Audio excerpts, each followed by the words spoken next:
Ya, hoy día es medio sui generis la clase que es alguna.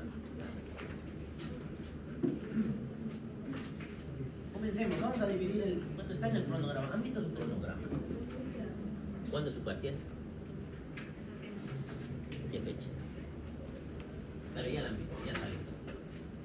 Hayan programado cosas según el parcial, ¿no?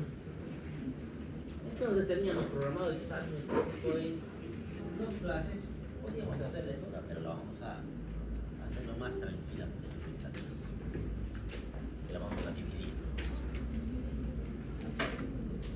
El examen físico abdominal tiene una pequeña diferencia con el resto del examen físico de los otros segmentos del cuerpo. ¿Cuál es la diferencia? El orden, ¿no? ¿Y por qué es diferente la auscultación?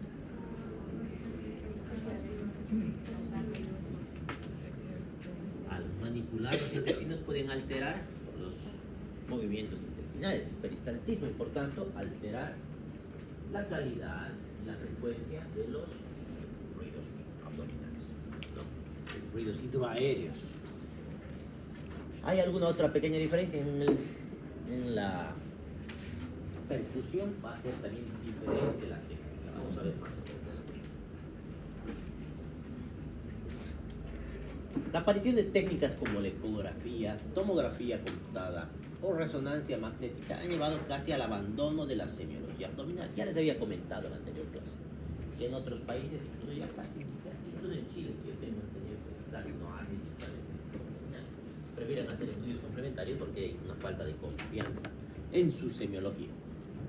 Pero no está bien, siempre es bueno revisar al paciente porque no solamente es que nos ayuda a diagnosticar, sino entramos en confianza con el paciente. Los pacientes cuando salen del consultorio, una cosa que se escucha bastante en los pasillos es: ni siquiera me han revisado, me dan unas órdenes, me han dado casa.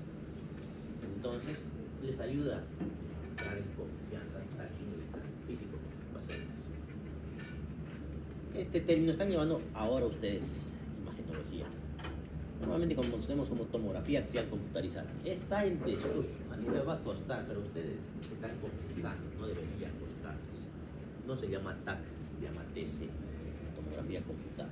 Alguna vez me van a escuchar decir TAC porque yo ya estoy acostumbrado de años ya. Antes era TAC porque antes solamente los cortes eran axiales. Ahora los cortes son axiales, coronales, sagittales, reconstrucciones 3D, todo está en el sitio, con las imágenes que les entregan. Tomografía computada es de mejor término. Generalidades. El abdomen. A ver, antes de revisar abdomen, ¿qué deberíamos hacer? Por ejemplo, ahora no está haciendo tanto calor. Si ustedes tienen las manos frías, que es común en muchos de ustedes, siempre calienten sus manos antes de revisar al paciente, si no lo van a incomodar. Otra cosa, siempre avísenle lo que van a hacer al paciente.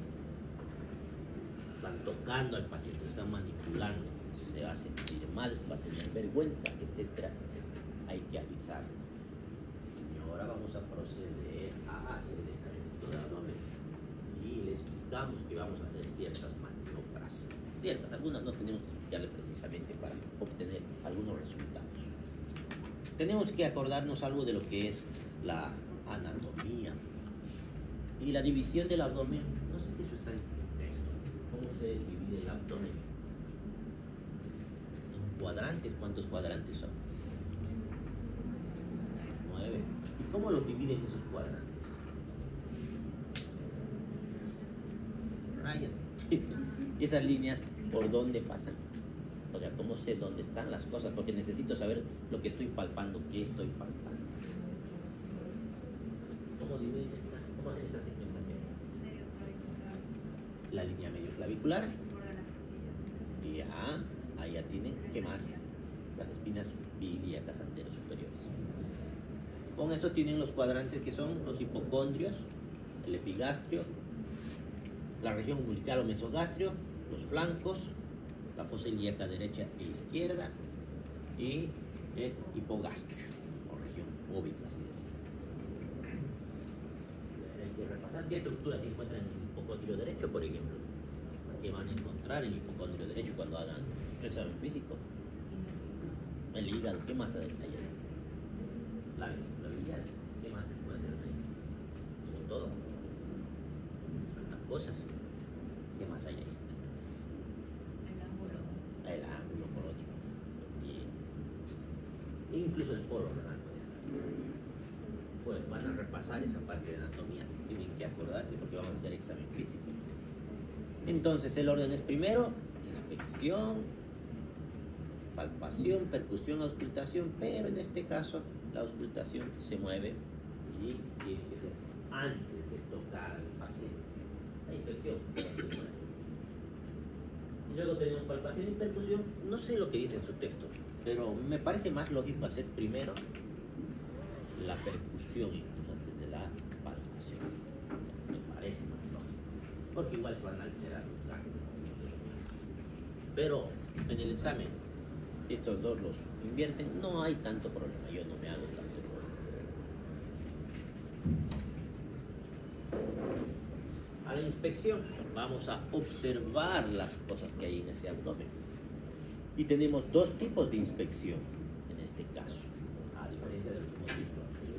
En todas las carreras tenemos la inspección estática y la inspección dinámica. ¿A qué se refiere esto? La inspección estática, básicamente voy a ver al paciente ya. En la inspección dinámica le voy a pedir al paciente que haga algunos movimientos. ¿Y por qué tendría que pedirle al paciente que se mueva? En realidad, para que se mueva en el abdomen, ¿qué me favorecería en que se mueva el paciente? Dice, inspección estática y dinámica. En la estática voy a decir cómo está la forma de su abdomen, qué encuentro.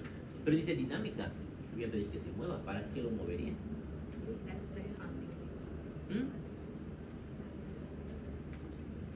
Hay algunas patologías bastante comunes en el abdomen. Las hernias, que salen. Y a las hernias, si están echados, es probable que no puedan verse, especialmente si son pequeñas. Si hacen un esfuerzo, pueden protruir. Y ahí puedo observar hernias que tal vez no las vean. Incluso los hacen parar a los pacientes cuando les hacen las maniobras y los hacen la palpación. Incluso introducen los dedos en algunos orificios para ver si hay como el conducto inguinal.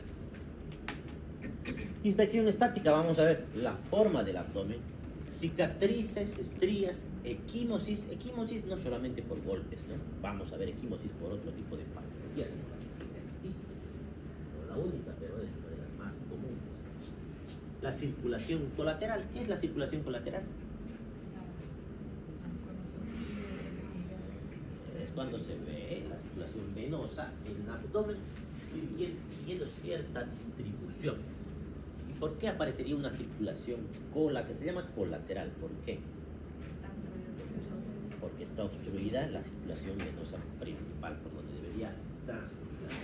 ¿En qué situación salud? ¿En qué situación pueden ver circulación colateral? Ya vamos a ver más adelante, les voy a explicar. Tengo que ver el vello pubiano aquí.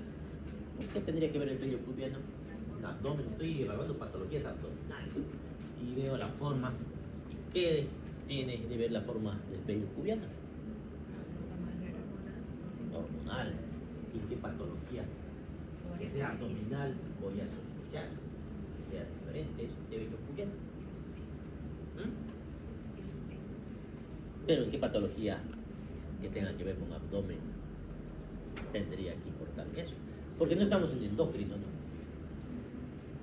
Endocrino, Cushing, no tanto. Ya sé, pero no tanto. Otra patología más común, la cirrosis hepática. ¿Y qué tiene que ver la cirrosis con esto? Hay una disminución de las hormonas esteroideas en la cirrosis hepática. Y por tanto, pacientes con cirrosis empiezan a adquirir algunos rasgos ginecoides, como el vello pubiano, incluido o la ginecomastia. El ombligo, también tengo que ver la forma del ombligo. Latidos, ¿se verán latidos aquí? Salud. Choque de la punta, no vamos a ver, pero ya hemos visto en todas. Aquí, ¿qué latido podría observar? ¿Y se ve el latido aórtico? Puedo observar el latido aórtico. ¿Será que se ve? En los nutridos podría ver. ¿Y en quién es más? Y más importante todavía.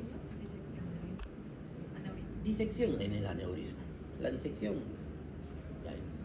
aunque tenga o no tenga disección, si hay aneurisma es posible que pueda ver. La disección como tal, en la inspección no voy a poder evaluar. ¿Qué más? Movimientos peristálticos, lo mismo que el latido. Se verá el movimiento del peristáltico. ¿Ya han visto?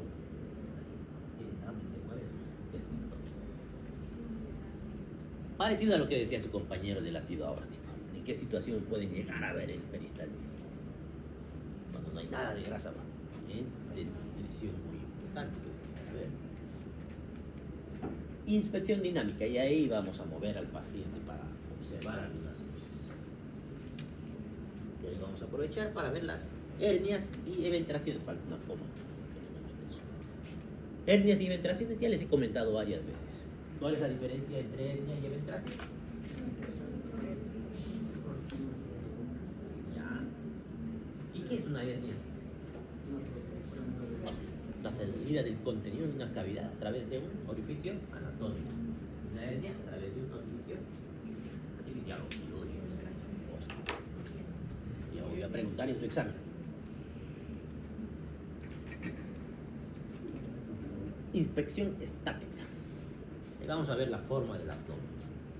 ¿Cómo es normalmente el abdomen? ¿Cómo debería ser? Plano. Esa es la forma del abdomen. Debería ser plano. Bueno, la mayoría de gente. Estamos hablando de una persona de 30 años, sexo masculino más o menos, y es el típico. El abdomen puede estar distendido, pero cuando está distendido, más que distendido, ¿cómo vamos a describir en la historia clínica? Globoso. Aquí tengo algunas variaciones. Por ejemplo, aquí tengo la obesidad o en grandes meteorismos. ¿Qué es el meteorismo? Cuando hay presencia de mucho aire en los intestinos, gases, por aquí. Tenemos la ascitis, que también puedo ver un abdomen distendido. La ascitis, ¿qué era la ascitis?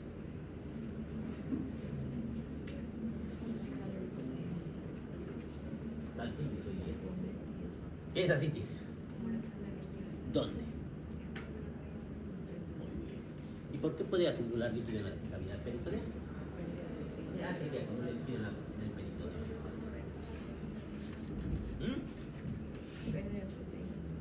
Ya, una disproteinemia. Si tengo hipoalbuminemia puedo tener. O sea, en una insuficiencia cardíaca puedo tener ascitis.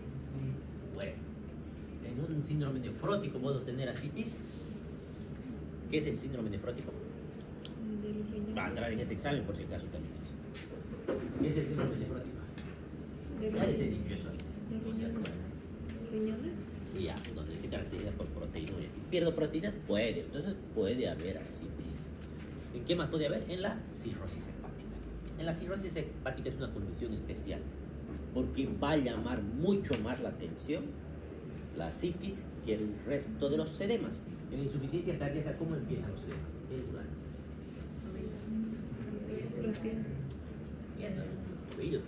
Y va ascendiendo, a modo que está acumulando más líquido el paciente, va ascendiendo.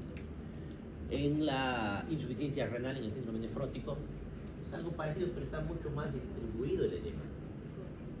Llegan hasta la nasaca. En cambio, en la cirrosis, lo primero que va apareciendo es la ascitis, incluso antes que el edema en miembros superiores. Y eso no tiene mucho sentido, porque aparece abdomen antes de pies. Si por gravedad la lógica me dice que no debería ser así, ya ha sucedido. Eso. En la cirrosis, ¿qué le ha pasado a ese hígado? ¿Qué es la cirrosis? Algún concepto de cirrosis que vamos a llevar más adelante también. Términos bastante simples, es un tejido que le pasa a ese hígado. Se endurece, se fibrosa y por tanto, ¿cuál es la función del hígado? Normalmente, ¿cuál es la función? ¿Qué hace el hígado? ¿Para qué está? Para la sangre. ¿Filtra sangre de dónde? Tiene más funciones, ¿no? Pero vamos a entrar en lo de la filtración. ¿De dónde filtra esa sangre? De la porta. ¿Y la porta de dónde está filtrando su sangre? Las mesentéricas, ¿de dónde obtienen la sangre? De la esplénica también, de las mesentéricas. ¿Y de dónde obtiene la sangre las mesentéricas? De la pierna, la cara. Las mesentéricas venas, ¿de dónde sacan? ¿De dónde están drenando esas? En los intestinos. De en la digestión. Todo lo que están comiendo y asimilando se está absorbiendo a su sangre y está entrando por las mesentéricas. Y por tanto esa sangre no está muy bien filtrada ni depurada y tiene un montón de tóxicos y tiene que pasar por el hígado. Y al pasar por el hígado, que es lo normal, ¿y a dónde pasa la sangre una vez que se filtra? A la cava, ¿no? Y de ahí entra la circulación general.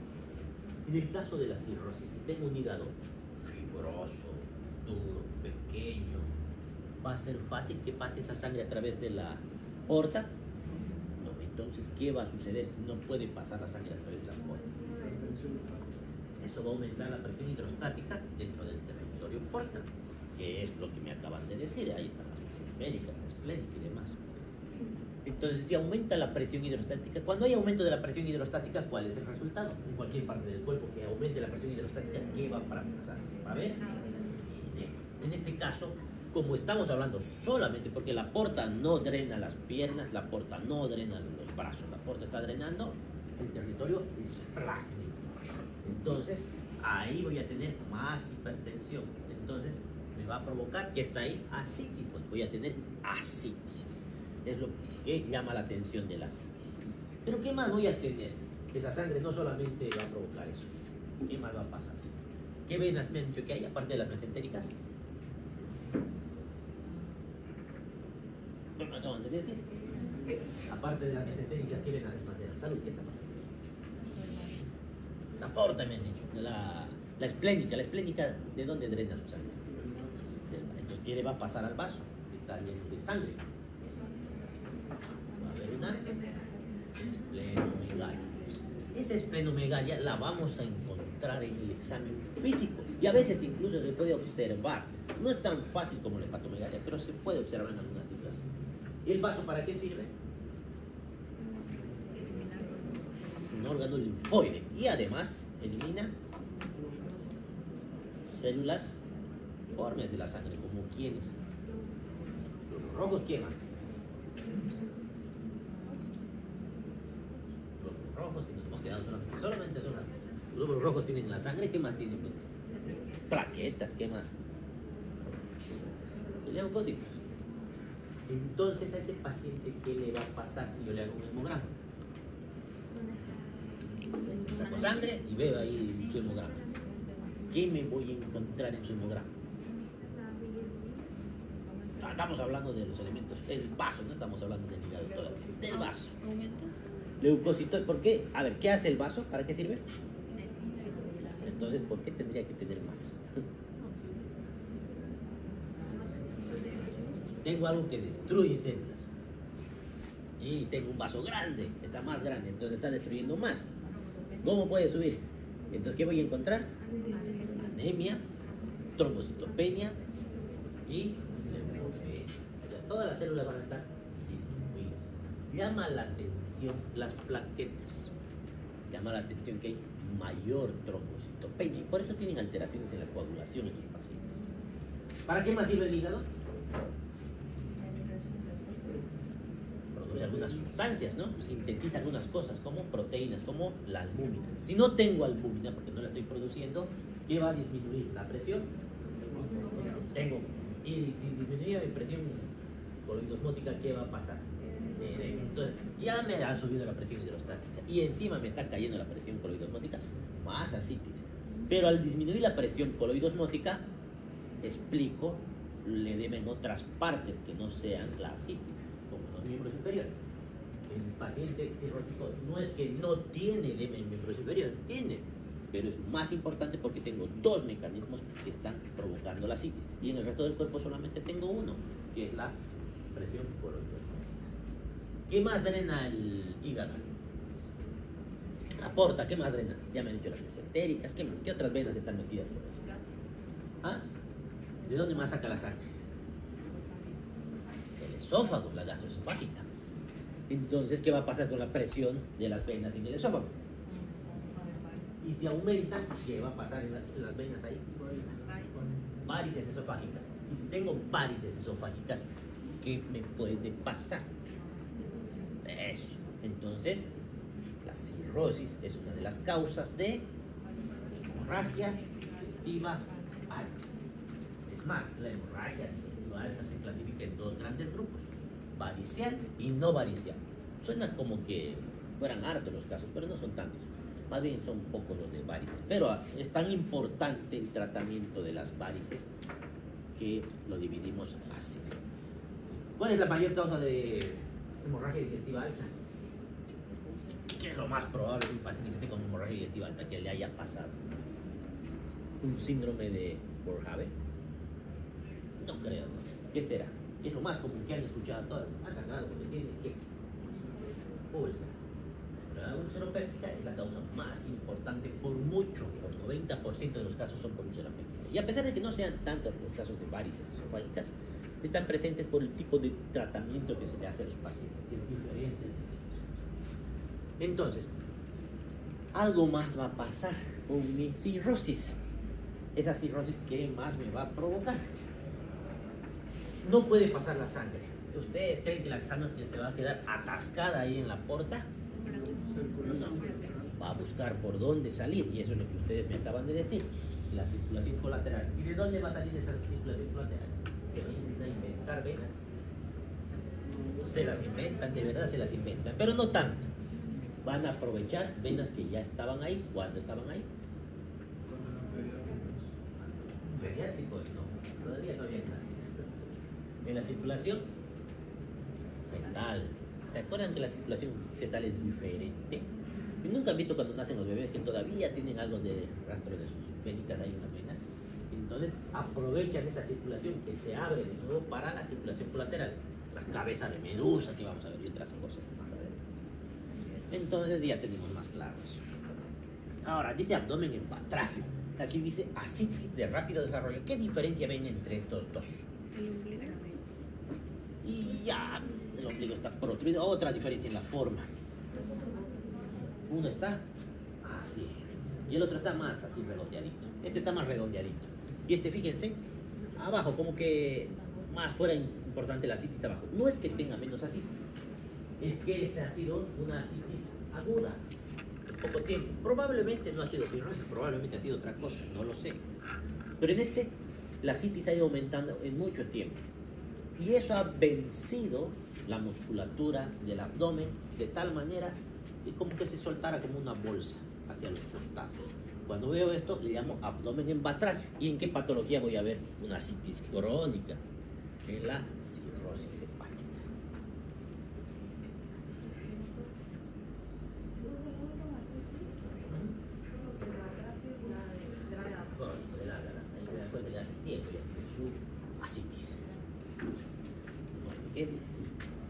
Seguimos con la inspección estática.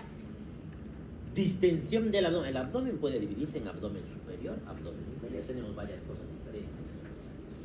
En el abdomen superior voy a pensar, como en este caso, de dispepsia. ¿Qué era la dispepsia? Que ya hemos llevado. Dispepsia. La mala digestión, ya decía, ¿no? ¿Qué proviene con dolor? Dispepsia, mala digestión. Retardo de la evacuación gástrica. ¿Y cuándo se va a retardar la evacuación gástrica? Que también ya les he mencionado. ¿Cuánto tiempo tiene que estar la comida en el estómago? ¿Cuánto se espera que esté ahí? Hasta 2 horas, 1 hora, 2 horas. Y si es más de eso, 6 horas estará ahí. Y si vomito hay una papa frita ya, ¿qué ha pasado después de 6, 7 horas? ¿Qué ha sucedido?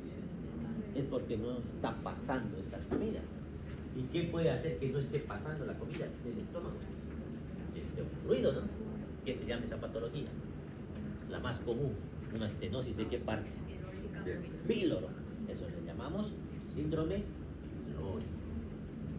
Puede ser eso. ¿Qué más? En otros casos, la diabetes, por ejemplo, cuando hay gastroparesia, puede ser. O hipotonía intestinal en la misma diabetes. Distensión del abdomen inferior. Vamos a encontrar en el embarazo, en los fibromas uterinos, en el globo vesical. Aquí, esto es un globo vesical. ¿Qué llama la atención de esta pequeña masa? ¿A qué le llamamos globo vesical? ¿Qué le dice el sentido? Como tal vez nunca hayan leído, pero globo vesical. ¿A qué órgano nos referimos?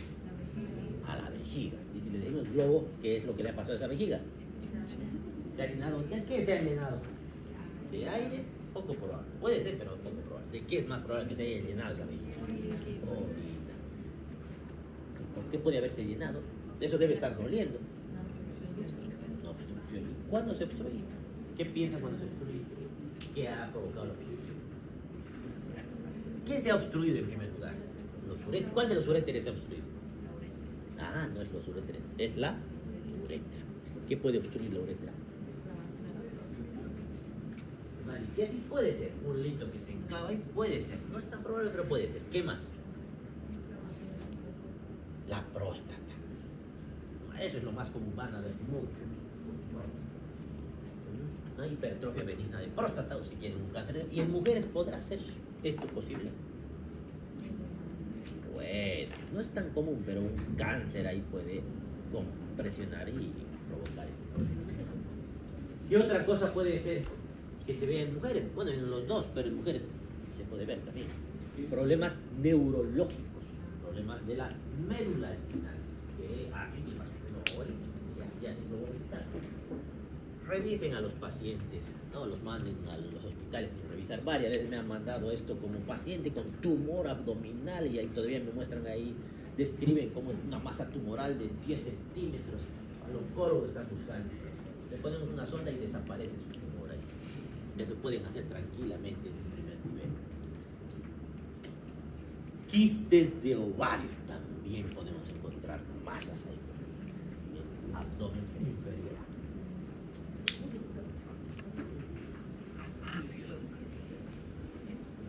Eso más parece un quiste de ovario. No estoy seguro, no se ve tan bien. Aquí tenemos abovedamientos. Abovedamientos que se está formando una bóveda. Es una distensión localizada, no es toda.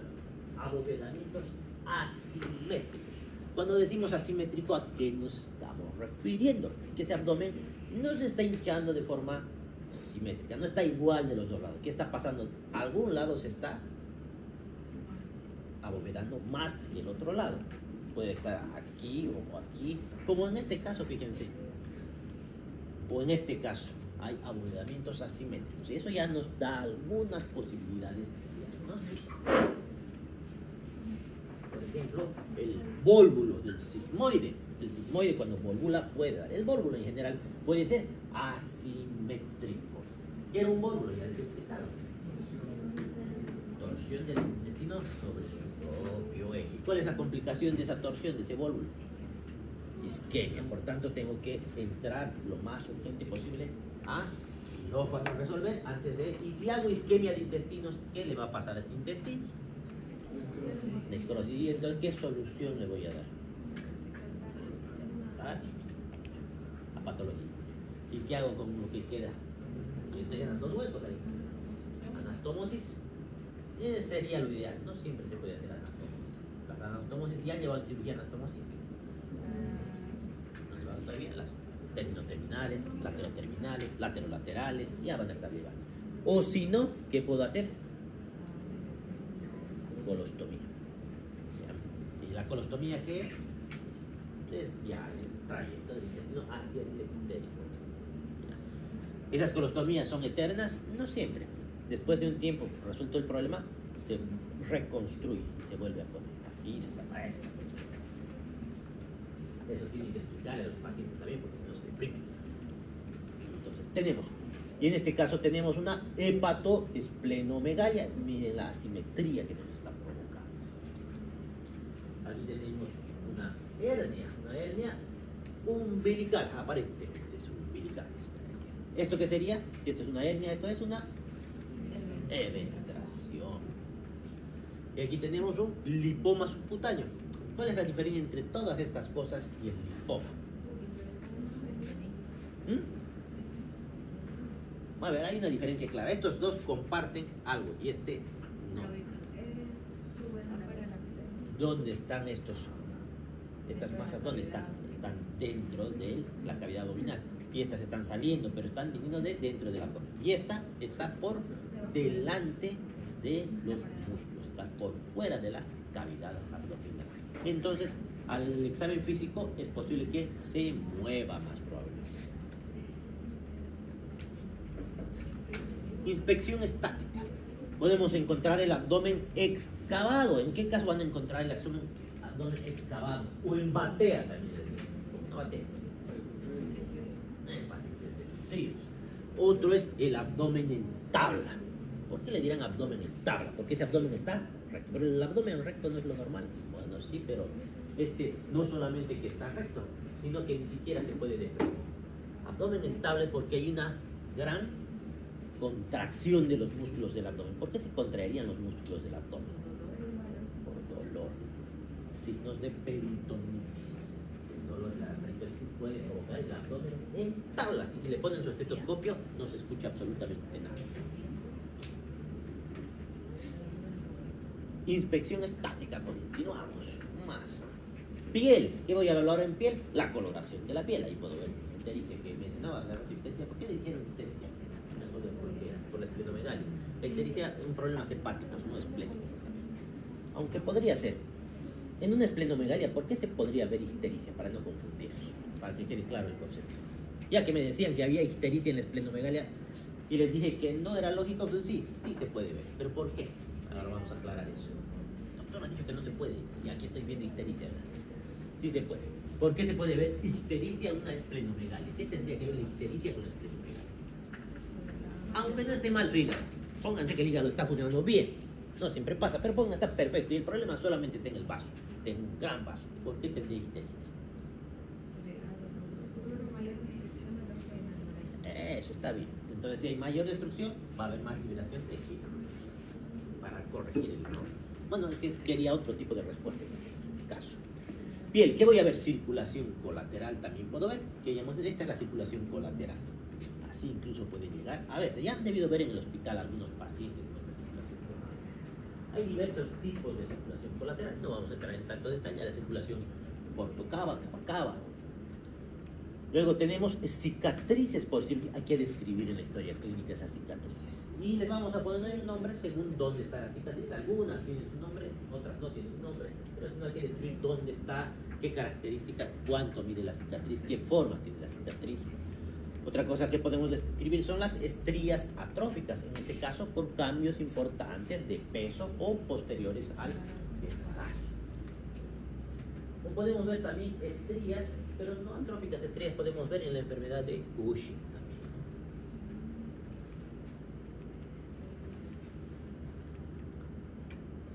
¿Qué son estos? Hematomas, por un buen golpe puede ser, pero en este caso, fíjense los lugares, es alrededor del ombligo y los flancos, tienen nombres especiales. Esto se ve en la pancreatitis. La pancreatitis, cuando está alrededor del ombligo, esto le vamos a llamar el signo de Halsted-Coulles. Y cuando está en los flancos, el signo de Rey-Turner. Entonces, eso tenemos. ¿Y por qué están ahí si el páncreas está adentro? ¿Dónde está el páncreas? ¿En qué parte del abdomen está? ¿Está en el peritoneo? ¿Es intraperitoneal? Aparte creo que está y el otro es retroperitoneal. Eso van a revisar bien. ¿Y cómo hace para llegar hasta el ombligo la sangre? Porque tendría que atravesar todo el peritoneo.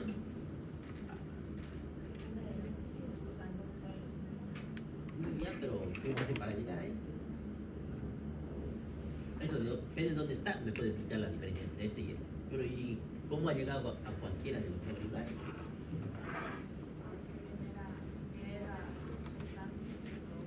Ya, libera sustancias y eso puede provocar una hemorragia en el tejido pancreático. Está perfecto. Pero ¿y cómo explican que ha llegado ahí la sangre? Y se mueve por eso. Sí. ¿Cómo ha llegado hasta allá adelante? Hasta esta podría explicarme, pero ¿y ahí en el ombligo cómo? A no ser que el paciente esté de panza. ¿Qué ha pasado? ¿Por dónde ha llegado la sangre? La sangre se mueve, por si acaso, no está estática, ya sabes. ¿Por dónde se mueve? ¿Por dónde llega hasta ahí? Por los ligamentos y por las fascias. La sangre empieza a trasvasarse a través de la fascia y a través de la fascia llega ahí. Y a través del ligamento redondo, por ejemplo, puede llegar hasta el ombligo. A través de los ligamentos y las fascias se va moviendo la sangre. Este es el motivo por el que puede encontrar ahí en pancreatitis. Aparece unos días, 48 horas después aparece sangre ahí, después de que ha sucedido la muerte. incluso varios días después puede aparecer la sangre. No es tan rápido que se mueve esta sangre.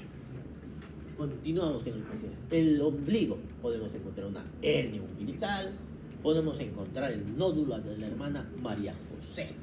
Este nódulo es bastante importante. Uno dice, ¿y eso qué es? Eso es una metástasis de un cáncer. El paciente no le queda mucho tiempo de vida. Entre 6 a 12 meses se calcula la vida de vida de ese paciente.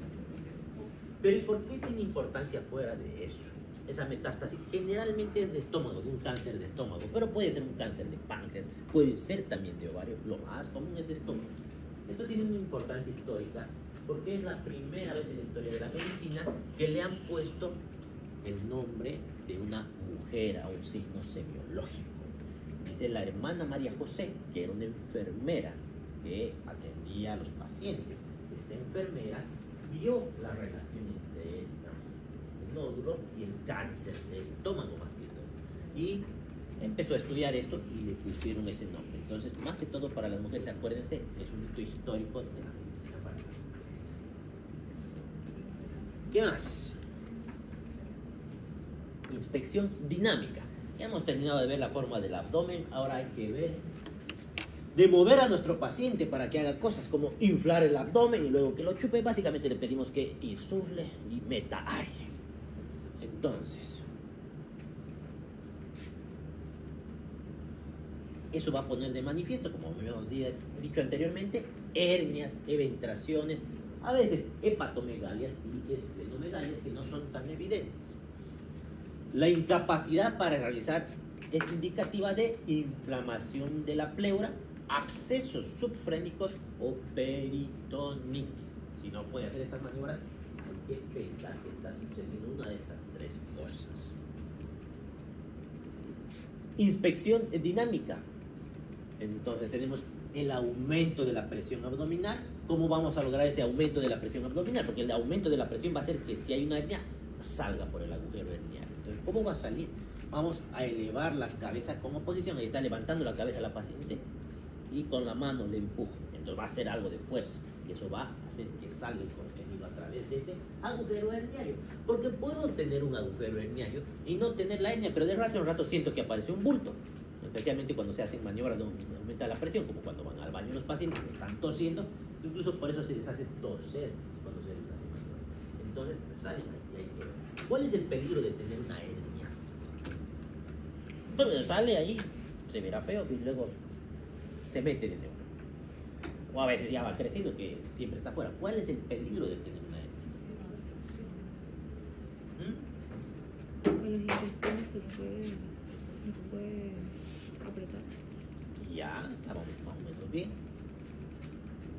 Esta hernia no me preocupa tanto, por ejemplo. Al paciente le preocupa mucho, pero a mí no me preocuparía tanto esa hernia. Las pequeñas hernias me preocupan mucho más. ¿Por qué?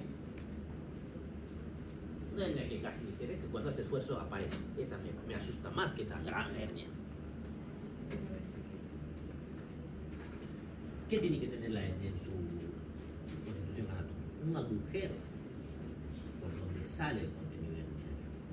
Ese agujero, un agujero que está constituido por músculo, por ligamentos, es duro. Y si a través de ese agujero yo saco el intestino, ¿qué puede pasar? Puede quedar atrapado y puede provocar una isquemia. Y eso puede convertirse en un abdomen agudo quirúrgico que puede terminar tranquilamente en una colostomía. Entonces, ese es el detalle. También puedo elevar las piernas al paciente para que aumente de nuevo la presión intraabdominal. Vamos a ver cómo eso, hernias, eventraciones y también diástasis de los rectos. ¿Qué será la diástasis de los rectos? Es común en mujeres que han pasado el parto, no en todas, pero hay algunas donde se ve ahí. Y ahí parece que estuvieran con su abdomen distendido, que tuvieran mala dieta, y no, es nomás que el contenido está saliendo a través de esa diástasis, por una hernia más o menos. Pasamos a auscultación. Aquí vamos a escuchar. ¿Y qué vamos a escuchar ahí? Los ruidos hidroaéreos. Esos ruidos hidroaéreos se llaman también borborismos. en alguna literatura consideran a los gorgorismos diapatológicos, pero aquí lo consideramos como parte de los ruidos hidroaéreos. ¿Y cuántos son normales? Porque yo voy a escucharlos. ¿Cuánto es normal? ¿De cuánto a cuánto? Así como sabían su frecuencia cardíaca, hay que saber cuántos ruidos hidroaéreos tienen que haber en un minuto. Eso es lo normal. Aunque en los libros antiguos yo me acuerdo que decían de 3 a 5, pero ahora cambiado bastante. ¿Qué más? ¿Y qué nos indican esos ruidos hidroaéreos? Que hay un peristaltismo normal. Si aumentan, ¿qué nos están diciendo? Si aumentan en intensidad, en número, ¿qué puede estar sucediendo? Hay una obstrucción, hay signos de lucha, porque las obstrucciones no siempre se paralizan, algunas quieren desobstruir. Luego, y si disminuyen, si no encuentro ruidos hidroaéreos, ¿qué significa? Para decir, hay un hilio, pero en este caso un hilio paralítico, no se está moviendo. Igual, lo mismo, hay que pensar ahí en peritonitis, ¿no? Puedo escuchar también soplos en abdomen. ¿Por qué? Acá hay un corazón. Listo. ¿Aneurisma dónde? En la aorta. ¿Dónde más es importante buscar aneurismas ahí? Las arterias renales o incluso estenosis. Estenosis igual más importante, la estenosis de la arteria renal. ¿Por qué es importante escucharse ahí soplo en las arterias renales? ¿Qué patología me puede traer? Una patología que puedo curar incluso. Hipertensión secundaria. Entonces, si yo resuelvo su estenosis, su hipertensión se va a curar. Lamentablemente son pocos los casos de que se pueden curar los pacientes, generalmente son primarias y no se sabe la causa, ¿no? ¿Qué más? Y soplo puedo escuchar de la circulación venosa también en el caso de la cirrosis hepática. Frotes puedo escuchar también y puedo escuchar el murmullo venoso. El murmullo venoso que es un soplo básicamente ahí que se escucha en la cirrosis hepática.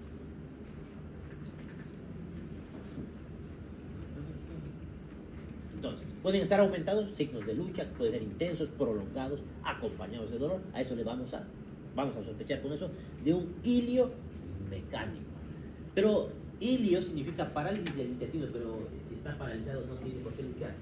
De ahí para abajo está paralizado. Y los signos de lucha son para intentar desobstruir esa parálisis. Y luego tengo el hilio paralítico, donde todo el intestino se paralizó. Y ahí tengo el silencio abdominal, que nos hace sospechar, como hemos dicho, en peritonitis. Esos son los lugares donde se auscultan los soplos. Aorta, las arterias renales, las ilíacas también, y las femorales. Más común en renales y en aorta. Sobre la arteria aorta, las arterias renales, y sobre la arteria mesentérica también puede auscultarse. Sobre el abdominal, pienso, como ya han dicho ustedes, en aneurismas. Las arterias renales, más que todo en estenosis de la arteria renal por hipertensión secundaria. Y sobre la arteria mesentérica, en angina abdominal, igual en estenosis. Eso sí es muy difícil. Murmullo venoso, en la hipertensión portal a nivel umbilical puede auscultarse. Pasamos a la percusión. Y cuando percutimos abdomen, ¿qué deberíamos encontrar normalmente?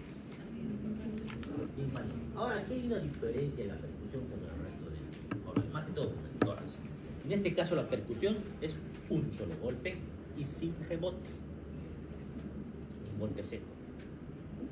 ¿Se acuerdan que era? Por costumbre yo sigo haciendo eso en abdomen, pero en abdomen lo correcto es un solo golpe. ¿Ya? E ir moviéndose. Ese golpe se hace en forma radial. Así yo voy percutiendo, percuto aquí, percuto aquí, percuto aquí, percuto aquí. ¿Por qué voy haciendo en forma radial? ¿Qué es lo que estoy buscando en realidad? Si lo normal es que esté timpánico, ¿qué voy a buscar? ¿Qué sería normal encontrar ahí? Mate. ¿Y mate en qué me hace sospechar? Que hay una estructura sólida. ¿Qué tengo sólido ahí? Por ejemplo, el hígado. Si tengo una hepatomegalia, voy a determinar hasta dónde está llegando esa hepatomegalia o la esplenomegalia igual. ¿Y abajo qué tengo? Porque aquí fíjense, hacia abajo dice ahí la hepatomegalia. ¿Y abajo qué tengo? Algo que vaya hacia arriba, que esté creciendo hacia arriba. El globo vesical, embarazo, etcétera, etcétera. Eso puedo encontrar. ¿Matidez? No, porque ahí es aire. Ahí es aire en realidad. Cuando está obstruido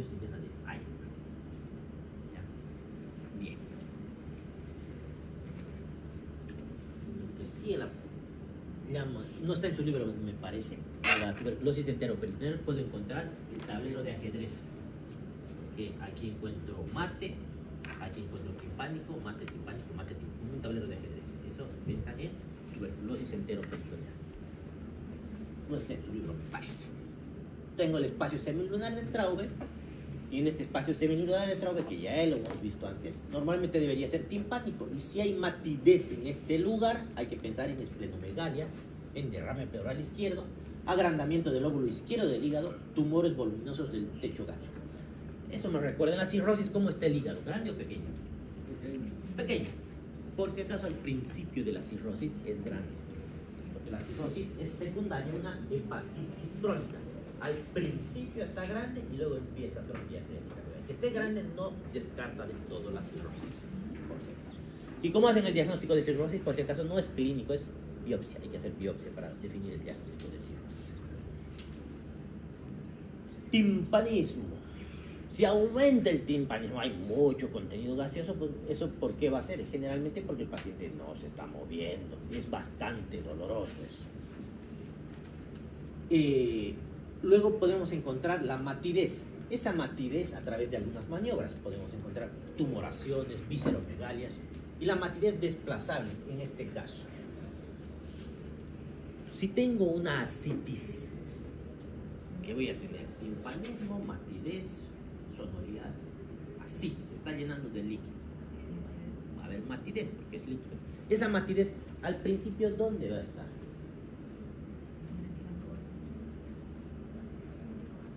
Abajo. Empieza a subir esa matidez. Pero la matidez es líquido y el líquido es libre y que debería estar moviéndose por ahí. Entonces, si yo tengo dudas de que sea una masa o que sea un globo vesical con ascitis, ¿cómo puedo aclarar mi duda? Luego el paciente percuto, el paciente, fíjense, tiene que moverse ese líquido. Eso se llama la maniobra de la matidez desplazable. Luego tengo la maniobra de la onda ascítica o la ola ascítica en algunos textos, que es esta. Se puede hacer entre dos personas y se puede hacer una sola persona, depende también del tamaño de su mano. En este caso, como ayudante, uno pone la mano en medio del abdomen, como está en la figura. Él no está haciendo la maniobra, solamente está poniendo la mano. Y el que está examinando utiliza dos manos y pone a los flancos. ¿Para qué hacen esto? Y se puede hacer con una mano. Les voy a mostrar una foto más adelante. Yo pongo la mano de acá, esto, y pongo esto aquí. Pero necesitan mano grande para hacer eso. A ver, ¿qué se hace en la onda cítica? Si es líquido, se tiene que mover. Entonces, salud. Yo pongo la mano aquí y yo percuto acá. Al percutir, ¿qué va a pasar? Si ustedes se percuten en este momento, van a sentir el movimiento. A ver, percútanse. Van a sentir. Al otro lado se siente, con la palma se siente. No están con eso. ¿Qué están sintiendo en realidad? Están sintiendo toda, para disculpar, su pequeña grasa abdominal se está moviendo de un lado a otro. La piel, la grasa, se está moviendo.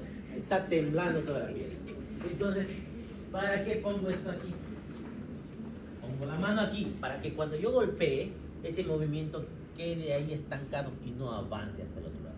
Entonces, ya no sentiría con la mano ahí que se mueva eso ahí. Entonces, cuando yo golpee y tenga ascitis, el líquido se va a mover hasta el otro lado y le va a dar un pequeño golpe a la palma de su mano por dentro, sin la distracción de que la piel se esté moviendo. Golpean, el líquido se mueve con el impulso que le da con el golpe y sienten un pequeño golpe. Eso es con práctica, por si acaso.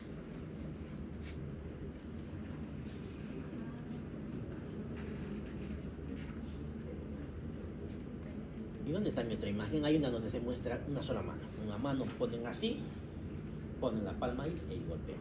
Es raro hacerse autonomía. Y ya. Percusión. Debe hacerse con suavidad y dejando apoyado el dedo percutor en cada golpe sin rebote, que suele ser único, a diferencia del tórax donde hacían 2 golpes y se lo hace con rebote. Y ahí voy percutiendo. Vamos a ver un video cuando terminemos el examen físico. Vamos a aprovechar el video de nuestro amigo Argente Álvarez para ver cómo se hacen todas las maniobras al final del examen físico. Ya hemos visto cómo se percute el abdomen. Esto es lo que les digo. Fíjense, ponen su mano, ponen su dedo, ponen en la palma y está haciendo el tipo de la onda así, con una sola mano.